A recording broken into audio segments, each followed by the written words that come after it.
ओम मंगलमस्तु। आप सभी के हृदय में विराजमान परमात्मा को मैं नमस्कार करता हूँ। आप सभी का मंगल हो, आप सभी का कल्याण हो। पूर्व वक्तव्य में ढोल गवार शूद्र पशु नारी जो वक्तव्य डाला गया था, उस पर कमेंट आया कि मूर्खों को समझाना, गंवार शब्द है ना उसमें, तो उसी को लेकर के कमेंट आया कि मूर्खों को समझाना कठिन ही नहीं अपितु असंभव है। मुझे ऐसा लगा उस कमेंट का उत्तर मैं यदि एक वक्तव्य के रूप में जारी कर दूं तो अनेक लोगों को इसका लाभ मिलेगा, और मैं पूरे आत्मविश्वास और अनुभव पूर्वक ये बात कह रहा हूं कि इस वक्तव्य को सुनने के पश्चात आपको एक नई दिशा मिलेगी, आपको एक नया सिद्धांत सुनने को मिलेगा।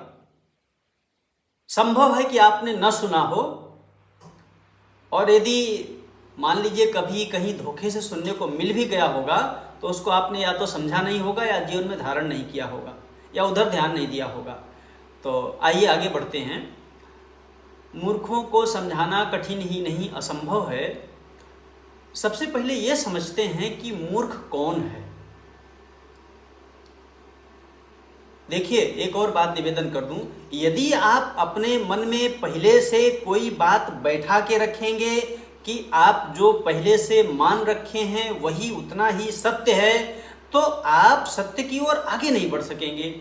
इसलिए थोड़े देर के लिए मेरा निवेदन है कि थोड़े देर के लिए अपनी सारी मान्यताओं को रख दीजिए, केवल अपनी बुद्धि को सजग रखिए, है ना, एकदम धारदार बना के रखिए। अगर मैं कोई भी बात गलत कहूं तुरंत आप कमेंट करके उसको बताइए कि स्वामी ये तुम गलत बोल रहे हो, ये ठीक नहीं है ना। तो बुद्धि को सजग रखिए, लेकिन मान्यताओं को थोड़ी देर के लिए एक किनारे में रख दीजिए, ठीक है। तो आइए सबसे पहले समझते हैं कि मूर्ख कौन है। जो कुछ नहीं जानता है उसे आप मूर्ख नहीं कह सकते हैं।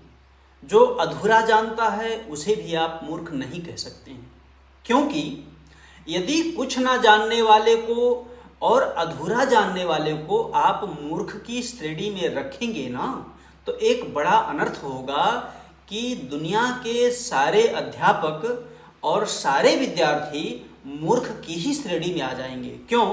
क्योंकि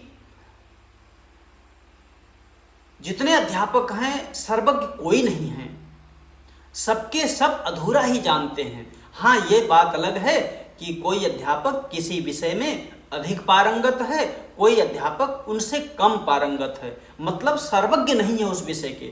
मतलब प्रत्येक अध्यापक भी एक प्रकार से विद्यार्थी ही है, यानी बीज रूप से जो ज्ञान विद्यमान है ना विद्यार्थी के भीतर में या मनुष्य के भीतर में, उसी ज्ञान के विकसित करने के लिए अध्ययन अध्यापन का कृत्य होता है, पढ़ने और पढ़ाने का काम होता है। तो दोनों ही एक प्रकार से जिज्ञासु ही हैं, ठीक है ना। तो जो कुछ नहीं जानता है और जो अधूरा जानता है, ये दोनों मूर्ख की श्रेणी में नहीं आएंगे। अब तो फिर मूर्ख किसे कहें? मूर्ख उसे कहते हैं जो अपनी जानकारी और अनुभव के विपरीत, मतलब जो जानता है उसी को नहीं मानता है, और जैसा व्यक्ति जानता है उसके विपरीत आचरण करता है ना, उसी को मूर्ख कहते हैं। अनुभव विरोधी आचरण, ज्ञान विरोधी आचरण करने वाले को मूर्ख कहते हैं।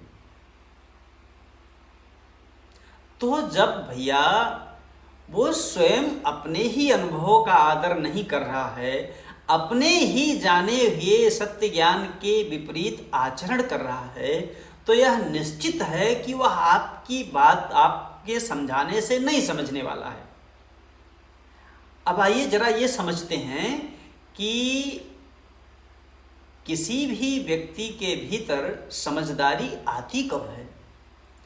जब आप गंभीरता से विचार करेंगे ना, तब आपको दो उपाय मिलेंगे। क्या क्या? नंबर एक, समझदारी।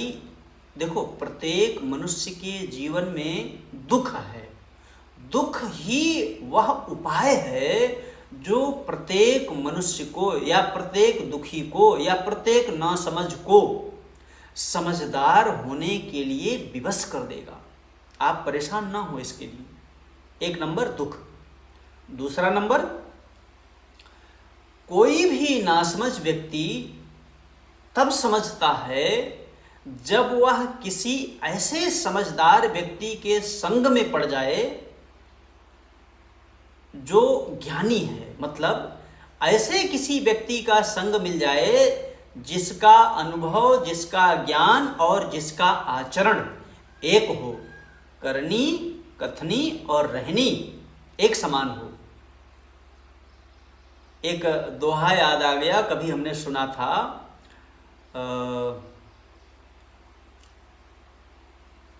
करनी बिन कथनी कथय, अज्ञानी दिन रात, कुत्ता ज्यों भूषत फिरे, सुनी सुनाई बात। बहुत बचपन में कभी सुनी थी, वो यहाँ बिल्कुल सटीक बैठती है।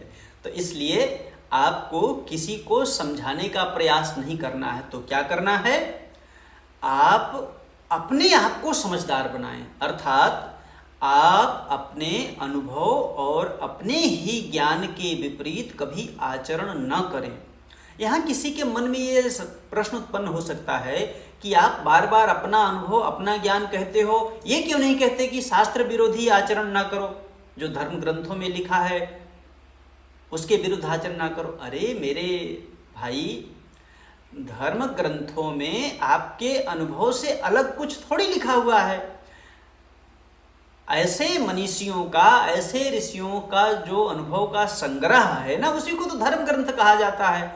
किन लोगों के, जिन लोगों ने अपने ज्ञान और अपने अनुभव के विपरीत आचरण करना बंद कर दिया ना, उन्हीं लोगों के अनुभव के संग्रह को ही तो धर्म ग्रंथ हम लोग कहते हैं।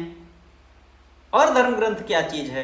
तो आप और देखो, सत्य ज्ञान का प्रकाश प्रत्येक मनुष्य में सदैव से विद्यमान है, बीज रूप से। उसको केवल विकसित करना है। और एक और बात, कोई भी नासमझ और मूर्ख व्यक्ति सर्वांश में कभी नासमझ और मूर्ख नहीं होता है।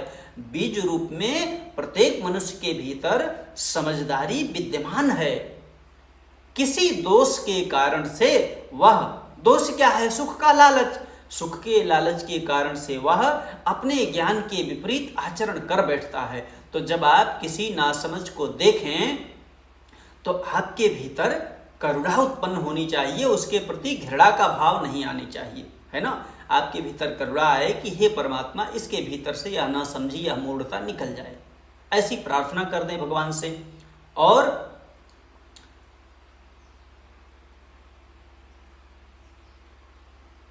एक और बात सोच करके देखिए, मजेदार बात है। जब किसी नासमझ को, किसी मूर्ख को समझाना कठिन ही नहीं असंभव है, यह सत्य है, तो फिर किसी नासमझ और मूर्ख के माने उसको समझाने का प्रयास करना भी तो एक मूर्खता ही है ना। क्यों? अरे भाई, असंभव कार्य को करने का प्रयास करना भी तो एक मूर्खता ही है ना। जरा सोच करके देखना। तो इसलिए आप किसी को समझाने का प्रयास न करें, तो क्या करें? अपने आप को समझाओ। एक और बात, यदि आपको कोई मूर्ख व्यक्ति दिख रहा है तो सबसे पहले आप निरीक्षण करो कि क्या आपके भीतर से सर्वांश में नासमझी निकल गई। यदि नहीं निकली है तो आपको क्या अधिकार है किसी को नासमझ और मूर्ख समझने का, मानने का। और एक बात, जिस दिन आप अपने भीतर की सारी नासमझी और मूढ़ता को निकाल दोगे ना, उस दिन चैलेंज पूर्वक ये बात कहता हूं, तुम्हें इस पूरी दुनिया में, पूरी सृष्टि में, पूरी धरती पर मनुष्य मात्र के भीतर या प्राणी मात्र के भीतर नासमझी और मूढ़ता दिखना बंद हो जाएगा। मतलब तुम्हारी दृष्टि में तुम्हें कोई ना मूर्ख दिखाई देगा, ना कोई नासमझ दिखाई देगा। वो तभी तक तुम्हें दिख रहा है जब तक तुम्हारे अपने भीतर नासमझी है। ये जरा गहरी बात है, इसको सोच करके देखना, ठंडे दिमाग से विचार करना। आशा करता हूं कि यह वक्तव्य आप सबके लिए उपयोगी अवश्य होगा, ऐसा मेरा विश्वास है। यदि आप निष्पक्ष होकर के चिंतन मंथन करेंगे, विचार करेंगे और सत्य ज्ञान के प्रकाश से प्रकाशित बुद्धि के द्वारा इस वक्तव्य का विश्लेषण करेंगे, विवेचन करेंगे ना, तो आपको इससे प्रकाश अवश्य मिलेगा, लाभ अवश्य मिलेगा। अब यदि आप किसी दुराग्रह और पूर्वाग्रह में फंसे रहेंगे, आप अपनी ही बात को केवल सत्य मानेंगे, सत्य के प्रकाश से आप कोई प्रयोजन ही नहीं रखेंगे, तो फिर तो भाई फिर आपकी अपनी मौज है, आप स्वतंत्र हैं। परमात्मा ने प्रत्येक मनुष्य को आंशिक रूप से स्वतंत्र बनाया है।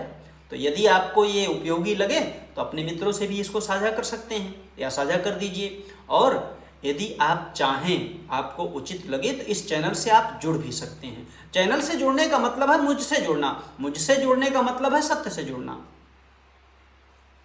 पुनः आप सबका मंगल हो, आप सबका कल्याण हो। आप सबके हृदय में विराजमान परमात्मा को मैं नमस्कार करता हूँ। ओम हरि ओम तत्सत, हरि ओम तत्सत, हरि ओम तत्सत।